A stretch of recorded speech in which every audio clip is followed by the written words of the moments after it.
berjuang lamun lain ahli Allah moal bisa di luar diomongkeun bae ku saha diomongkeun hareban moal bisa kukumaha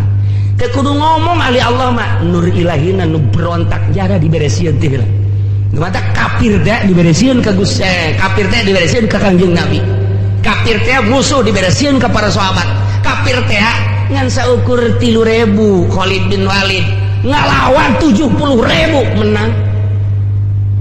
jauh seadang-adang sabaraha persentasena tapi menang perangna kunaon eta diberesieun kafir datang balik gakarak deuleu doang sieun geus ngogolepak ti heula endeu kumaha atuh tos jelema bogoh jasa ka awet tidak berdaya aduh bertekuk lutut geus teu kuat jasa apapun kepunyaanku akan kuberikan kepadamu aduh hatiku luluh di hadapanmu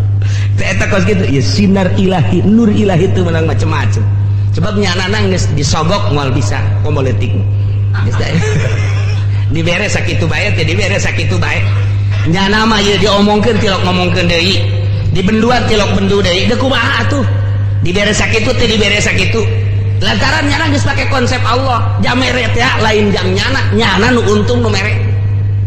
geus kitu bae teh hese jadina geus dibere sakitu teh dibere teu ngomongkeun hese atuh kajen guguma ge di luar ngomongkeun sadadak hareupan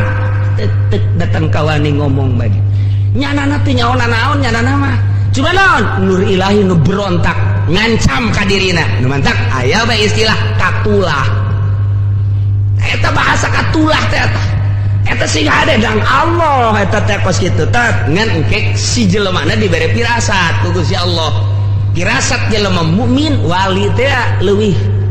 naon gitu karena tajem tibatan pedang leuwih seukeut tibatan pedang